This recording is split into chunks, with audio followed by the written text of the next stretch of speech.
one former Ivy League student is currently the center of a fiery legal battle. That is Mahmoud Khalil, permanent legal resident and recent Columbia University graduate. He will be appearing in court today. Now, immigration officers arrested him last weekend. The Trump administration is trying to deport him. This is part of an administration initiative to crack down on what they consider Hamas-supporting protesters. But it's important to note, Khalil has not been charged with a crime.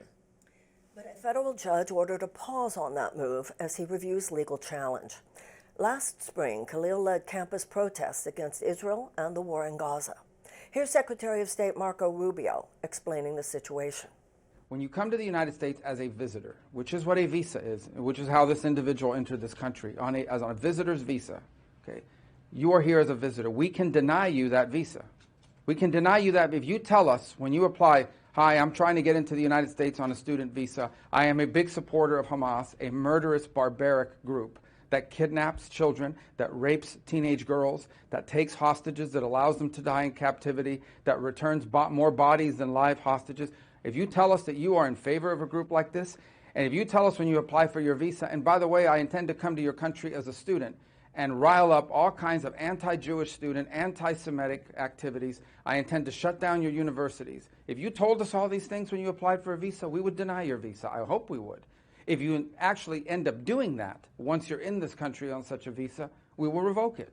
And if you end up having a green card, not citizenship, but a green card as a result of that visa while you're here in those activities, we're going to kick you out. It's as simple as that. This is not about free speech. This is about people that don't have a right to be in the United States to begin with. No one has a right to a student visa. No one has a right to a green card, by the way. Khalil's legal team wants to move him to New York. One of his attorneys called the idea of Khalil being aligned with Hamas false and preposterous. Sources told the New York Times that Rubio was relying on a provision of the Immigration and Nationality Act of 1952. The relevant provision reads, quote, an alien whose presence or activities in the United States, the Secretary of State, has reasonable ground to believe would have potentially serious adverse foreign policy consequences for the United States is deportable. Now, neither Rubio nor the administration have publicly pointed to the specific legal basis for Khalil's arrest. However, Trump wrote in part on Truth Social this week, this is the first arrest of many to come. We know there are more students at Columbia and other universities across the country who have engaged in pro-terrorist, anti-Semitic, anti-American activity, and the Trump administration will not tolerate it. Per the New York Times, Khalil has called himself a negotiator and a spokesman for Columbia University apartheid divestment. That same group last August posted on Instagram that they were, quote, Westerners fighting for the total eradication of Western civilization. Columbia University was a major hub of pro-Palestinian protesting last spring. Democrats on the Senate Judiciary Committee are pushing back on Trump's initiative. They wrote on X, ICE just detained a lawful permanent resident and recent grad student in the middle of the night because Mahmoud exercised his First Amendment rights in a way Donald Trump doesn't like. Straight up authoritarianism. The New York Post ran a story on how a Zionist organization was preparing a list of foreign students who were, quote, pro-Hamas in the hopes that Trump would deport them. Political commentator Ann Coulter, who's known for being a hardliner on immigration, responded to that story, writing on X, there's almost no one I don't want to deport, but unless they've committed a crime, isn't this a violation of the First Amendment? Congresswoman Ilhan Omar wrote on Blue Sky, utterly outrageous, this is un-American. The forced disappearance of Mahmoud Khalil for nothing more than a constitutionally protected speech is a clear assault on First Amendment rights and a blatant act of authoritarianism. CNN analyst Scott Jennings, on the other hand, wrote on X, Mahmoud Khalil's group wants to eradicate Western civilization and foment unrest in the United States. President Trump and Senator Rubio are well within their legal rights to deport this radical. We are either going to stand up or become Europe. I'm 100% behind the president. You know, Robby, I am Jewish, and I am deeply concerned, as I think every American should be, about anti-Semitism in the United States and anti-Semitism particularly on American campuses. However, we must be dedicated to the rule of law. Without that, we are not a free people. Everything that Rubio there said, I didn't have a disagreement with. The disagreement comes from the fact that he has not made a case. He has not even presented evidence that the things he said apply specifically to Khalil. And that's the point. We must be very, very clear about the nuance and the distinction between pro-Palestinian and pro-Hamas. Just as we must be clear about the distinction between anti-Israel and anti-Jew. So I think that both sides have some points, but the government, when the government starts disappearing people, you just start taking someone from their home in the middle of the night, and for days, neither his lawyer nor his wife even knew where he was. That's not okay in the United States. And so the government needs to present its evidence and its case. Even when you were talking about the group that said they wanted the eradication of Western civilization, what part did Khalil make in that? And there are a lot of people who have been very clear that his is a measured tone. Yes, he and I disagree on some things, but the things that I know of that we disagree on are within the purview of constitutionally protected free speech. So I'm glad that now he's in court, and I just say the government needs to make its case. Marco Rubio and the president, for that matter, do not have the right to just start disappearing. My father always told us when we were kids, if they can do it to anybody, they can do it to you. Yeah, we're going to broadly agree on this one. I am a strong supporter of free speech and the First Amendment, both in the constitutional sense and just as an ethos by which Western civilization, which you're saying we're defending Western civilization. Well, one of the most praiseworthy features of Western civilization, of our Enlightenment heritage, is our respect for dissent, provocative, even hateful, who we all disagree about what is hateful, the right to express those ideas. Now, I don't know, and it's a little bit above my pay grade to say what exactly laws apply to him as a visa holder versus a green card holder, but I always remind people that the First Amendment is not actually saying these are the people who get these rights. It is Anybody a restriction on the government's behavior. It is saying the government may not infringe upon these rights.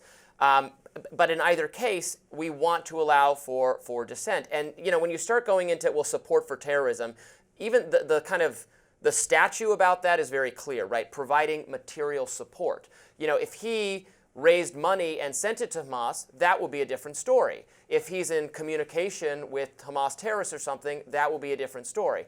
Just expressing views, and you're right, the evidence hasn't even been supported, exactly. But if it's supporting views that align with Hamas, well, our own government has urged Israel to negotiate with Hamas in order to release the more hostages, and I support that. When I talk about Ukraine and Russia, I'm often accused of oh, you sound like a Putin puppet because you agree with Russia that the war should come to an end. So well, okay, but I'm saying that's the same thing. So is that, and then I know what you're saying. The way this gets justified, I was reading the Free Press.